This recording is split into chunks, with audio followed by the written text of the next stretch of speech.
printemps 2015, la Juventus s'impose 3-2 au cumul des scores contre le Real Madrid de Cristiano Ronaldo en demi-finale de Ligue des Champions. La grande Juventus de Buffon ou encore de Andrea Pirlo est à un match de remporter leur 3e Ligue des Champions. Malheureusement, la Juventus tombe contre le gros Barça de Lionel Messi, Iniesta ou encore Xavi 3-1. Buffon rate de peu ce qu'il manquait juste à son palmarès, la Ligue des Champions. À ce moment-là, la Juve était considérée comme l'une des meilleures équipes au monde. Et tout le monde c'est mieux, j'espère que vous êtes tous très bien. Donc aujourd'hui, une vidéo où on va savoir qu'est-il arrivé à la Juventus de 2015 à 2022. Donc avant que la vidéo commence, n'hésitez pas à vous abonner, liker et partager. Et sur ce, bonne vidéo à tous. Donc avant d'entrer dans le vif du sujet, j'aimerais vous faire une petite présentation de la Juventus. Donc c'est un club de football, comme vous savez, créé en 1897 à Turin dans le Piémont, dans la région nord de l'Italie. La Juventus est surnommée la vieille dame ou encore les Bianconeri, donc les blancs et noirs. Le président actuel c'est Andrea Agnelli et il est actuellement entraîné par Massimiliano Allegri.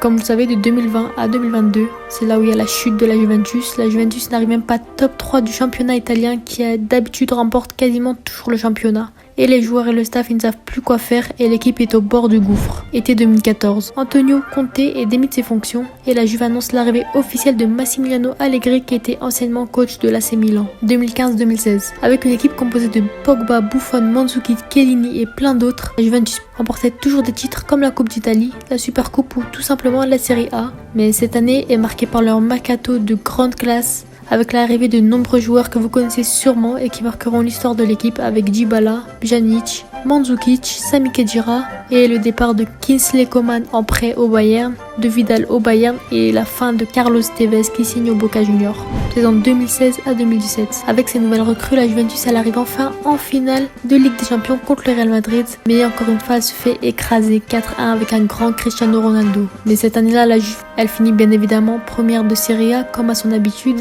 Il gagne aussi la Coupe d'Italie face au Lazio Rome. Cette année, la Juventus a annoncé l'arrivée de Gonzalo Higuaín en provenance de Naples avec l'immense somme de 90 millions d'euros. Ils se font prêter Cuadrado en provenance de Chelsea, Benassia en provenance du Bayern, Dani Alves arrive libre du Barça. Ils annoncent donc le départ de Pogba qui rejoint Manchester United, Morata le Real Madrid et Patrice Evra Marseille. 2017-2018. Cette saison marque l'arrivée de Bernardeschi de la Fiorentina, le fameux Matuidi en provenance du PSG, de la pépite Bentancur du Boca Juniors, Cuadrado et Benassia signent officiellement après leur prêt d'1 an. Szczesny vient en provenance d'Arsenal, il sera alors la doublure de Buffon et Douglas Costa est prêté par le Bayern pour 1 an. Et Coman y signe officiellement au Bayern. Mais cette année est surtout marquée par la fameuse retourne acrobatique de Cristiano Ronaldo en quart de finale contre la Juventus avec une victoire 3-0 et le scandale du match retour de la Juventus qui a failli créer l'exploit mais qui se prend un penalty en fin de match. Buffon il se prend alors un carton rouge et Cristiano Ronaldo conclut ce penalty face à Szczesny justement. Mais la vieille dame remporte quand même la Serie A comme à son habitude.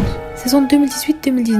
Année où le Covid est apparu, mais c'est ce qui n'a pas empêché la Juventus de remporter la Serie A comme d'habitude, notamment grâce à ses recrues Cristiano Ronaldo qui est arrivé du Real Madrid pour 117 millions d'euros, l'un des meilleurs latérales au monde, Joao Cancelo, Douglas Costa est officiellement acheté par l'équipe, Bonucci il est racheté à l'AC Milan pour 35 millions d'euros. Higuaín il est donc prêté à l'AC Milan, Benassia il est vendu à El Duhail au Qatar et Buffon il rejoint le PSG en espérant gagner la Ligue des Champions pour la première fois. Cette année, elle était assez compliquée en Ligue des Champions malgré l'arrivée de Cristiano Ronaldo. Ils finissent premiers de leur poule mais sortent en quart de finale face au grand Ajax bourré de talent. Saison 2019-2020. Cette année se complique un peu plus. Elle finit encore une fois pour la 6e fois d'affilée la Serie A, mais elle n'est pas à leur niveau et donne tous les moyens pour pouvoir aller et remporter cette Ligue des Champions. Ils achètent donc Mathis de Ligt de l'Ajax avec une somme de 85 millions d'euros. Danilo de Manchester City. Buffon y revient de son séjour rapide du PSG après avoir échoué, donc il n'a pas gagné la Ligue des Champions comme il le voulait. Rabiot il rejoint l'équipe et Mandzukic quitte officiellement la Juve et rejoint son collègue Benassia au Qatar. Cette saison, les Bianconeri échouent encore une fois, cette fois-ci face à un grand Lyon qui a juste surpris le monde du football en éliminant la grande Juventus. Mais à ce moment-là, la Juventus commençait sa descente aux enfers. Saison 2020-2022. Comme je vous l'ai dit en début de vidéo, c'est là où les choses se compliquent pour les noirs et blancs. Ils finissent 4e de Serie A pendant 2 années consécutives et actuellement 7e de Serie A. Mais cette descente est surtout marquée par les départs de Douglas Costa, Pjanic, Emre Can, Higuaín, Matuidi et Khedira. La Juventus aujourd'hui, elle mise principalement sur la jeunesse, mais n'arrive toujours pas à créer l'exploit en Ligue des Champions et tout simplement à gagner la Serie A. L'année d'après, elle est marquée par le départ de CR7 à Manchester United qui fait son grand retour plutôt raté pour le moment